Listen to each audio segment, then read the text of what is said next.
Nick Homme est de retour. Bonsoir à tous. Laissez-vous faire, enfoncez-vous bien au fond de votre fauteuil. Je vous emmène tout de suite en voyage aux quatre coins de la planète pour rencontrer les personnes les plus étonnantes de cette semaine. L'événement est suffisamment rare pour qu'on en parle. Il y a quelques jours, 3 ventriloques se sont retrouvés à un festival avec leurs marionnettes du côté de Dolin, en région liégeoise. Faire parler son ventre, c'est un métier qui s'apprend. Il suffit, façon de parler, d'un miroir et de beaucoup de patience pour maîtriser la technique et donner vie à un petit personnage. Aurélie Van Eekhout a retrouvé à Dolin une star, David Michel, le papa du pingouin Nestor, et une débutante aussi, Muriel de Chédeville, une femme ventriloque qui partage le gîte et le couvert avec ma tronche, son incroyable nounours.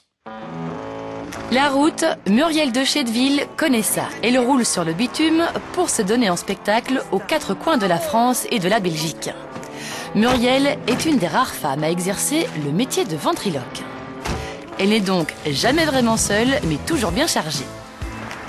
Ah, festival ventriloque, c'est moi. Allez, viens, Ratienne. Muriel participe à des festivals, se produit dans des cabarets et divertit les enfants et les personnes âgées. Mais avant de se lancer, elle a eu plusieurs métiers dans sa vie. Chanteuse d'opérette et psychothérapeute pour enfants. Mais c'est un vieux rêve qui lui fait prendre une nouvelle direction avec son ours, ma tronche.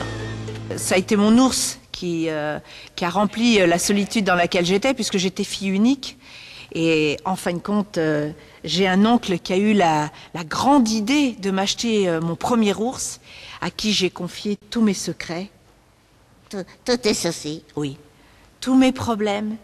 J'essayais été clair. Oui. Je te consolais, quoi. Oui, c'est ça. Heureusement que je t'avais. Et mon rêve, c'était qu'un jour, il parle, cet ours. Des années plus tard, Muriel réalise son rêve. Elle s'entraîne pendant 1 an, seule, face à son miroir. Aujourd'hui, elle est vraiment capable de jouer avec sa voix. Par en dessous, hop, et ça y est, elles prennent vie. Oh! J'avais quelque chose dans la douche. C'était incommode. Bonjour tout le monde. Comment tu t'appelles? Mochette. Pourquoi tu t'appelles Mochette? Parce que je suis très jolie. Comme au départ, on ne connaît pas comment placer la voix et tout ça, il s'est passé que je ventilais trop au niveau de la tête, j'avais des maux de tête énormes. Après, j'ai dû mal placer la voix parce que c'est les sinus qui en ont pris un coup. Après, c'était la gorge. Je suis allée voir pendant 3 mois un otorino, mais je voulais pas lâcher le morceau. J'ai dit, j'y arriverai. Je veux parler ventriloque. L'artiste donne la parole à ses amis, mais leur fabrique aussi un corps. Muriel, c'est un peu le Geppetto des temps modernes. À qui j'ai complètement donné vie. Vous avez ici le jean de mon fils, vous avez le t-shirt de mon fils. Et chatouille. Voilà. Et il s'appelle Tozoé. Tozoé, c'est moi. Salut. C'est la Belgique? Oui. J'adore les frites. Et quand une ventriloque rencontre d'autres ventriloques, de quoi parle-t-il? De ventriloquie, évidemment, un art que peu d'artistes maîtrisent vraiment. Un vrai ventriloque fait 2 heures, 3 heures de spectacle sans arrêter, sans s'épuiser et peut vous amuser pendant 3 heures sans problème. Alors un faux ventriloque va le faire au bout de 10 minutes.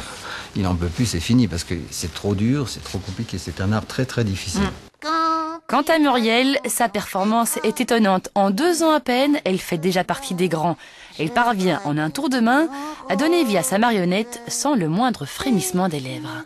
Des mots d'amour, des mots de tous les jours, et ça me fait quelque chose.